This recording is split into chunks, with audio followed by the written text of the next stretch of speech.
Hello friends, ये दूसरा खंड है, दूसरा पार्ट है इस डिस्कशन का, जो मैं हेनरी गिब्सन के नाटक गोस्ट का कर रहा हूँ। तो गोस्ट जो है, यह है कि पास्ट का भूत जो है वो प्रेजेंट में आकर के कैरेक्टर्स को डसता है, उनके जीवन को तबाह कर देता है।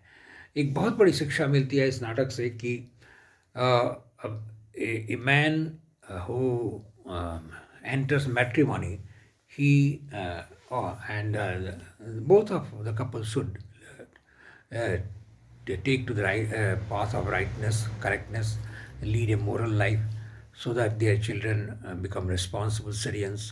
तो ऐसा होता है कि ऑसवर्ल्ड जो है, कैप्टन ऑलविन और मिसेस ऑलविन का बेटा बहुत बीमार पड़ जाता है, और वो उसके पिता के डिसोल्यूट लाइफ जो उसने उम्रल जीवन जिया, उससे उसका जीवन तबाह हो जाता है।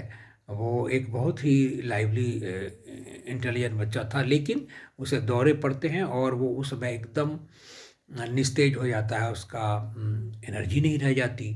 और नाटक के अंत में वो सूर्योदय होता है, उस समय वो कहता है कि माँ मुझे सूरज दे दो। वो होप और लाइफ चाहता है, लेकिन उसे मरना पड़ता है। लास्ट में वो एकदम कोलैप्स कर जाता है, और कोलैप्स करने के पहले वो अपने माँ को बोलता है कि माँ, अगर मैं मुझे एक दौरा पड़ चुका है, अगर दूसरा दौरा मुझे आए। तो डॉक्टर ने कहा कि वो डॉक्टर से जब डायग्नोसिस के लिए गया पेरिस में एक बार, तो पेरिस में उस डॉक्टर ने कहा कि ये दौरा जो है तुम्हें फिर आएगा, और दूसरा दौरा जो है वो तुम्हारे लिए फेटल होगा, उस बहुत ही मुश्किल होगा। और वो दूसरा दौरा तीसरे अंक में, नाटक के थर्ड एक्ट में आता है। और वही लास्ट सीन है, वो चेयर में बैठा हुआ सडनली वो कोलैप्स कर जाता है।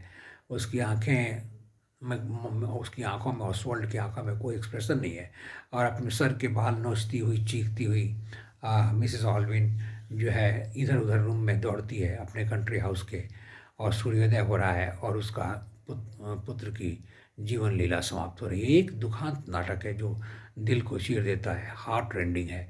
तो it is a tragedy in 3 acts, written by Henry Gibson. बहुत ही सिंपल भाषा में लिखी गई है।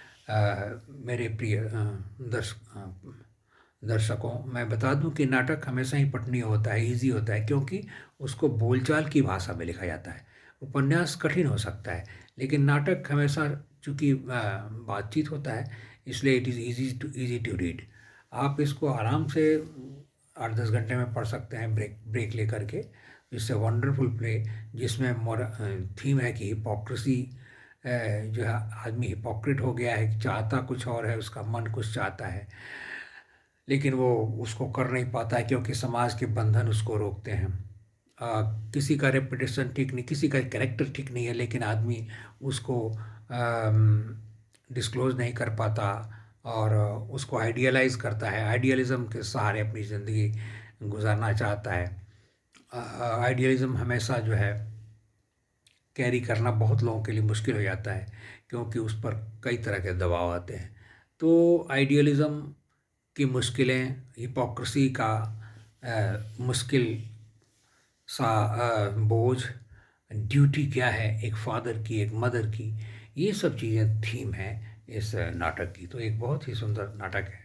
हालांकि जब ये 1881 में, 1881 में ये जो प्ले पब्लिश हुआ, तो इसकी 10,000 कॉपीज़ पब्लिश हुए, अधिकांश नहीं बिके, और स्टेज पर भी बहुत क्रिटिसाइज़ किया गया 1881 में, because it it dealt with a very very strange thing about immorality, about dissolute characters, about तो बड़े लोगों में तो अक्सर ऐसे स्केलेटन्स इन द कपबोर्ड जिनके भी होंगे वो पसंद नहीं करेंगे। And there are, and every sinner has a past.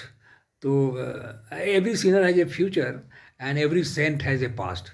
तो इवन सेंट जो होते हैं उनके भी पास्ट में कुछ ना कुछ जो है स्केलेटन्स होते हैं। तो सोसाइटी का यही हाल है कि there are so many people who have skeletons in their cupboard. So naturally, the upper class society must have opposed this play because it told them about their own life. So maybe that was the reason. So I am maybe becoming a bit cynical, but you may easily guess why many people opposed the play, and at that time it was rejected. But later on it became a classic, और ये बहुत आज सम्मान की दृष्टि से देखा जाता है। और द घोस्ट एक बहुत ही रिस्पेक्टेबल और बहुत ही रिनाउंड प्ले है among the many plays that are written by Henrik Ibsen, who is considered the guru of the great 20th century giant of English literature, George Bernard Shaw. George Bernard Shaw के गुरु थे। Realistic drama लिखने की जो परंपरा है वो पूरे यूरोप में हेनरिक इब्सन ने स्टार्ट की। Thank you so much. ये हुआ, this is the end of the second part of my discussion of the play The Ghosts by Henrik Ibsen, a renowned Norwegian playwright of 19th century. Thank you.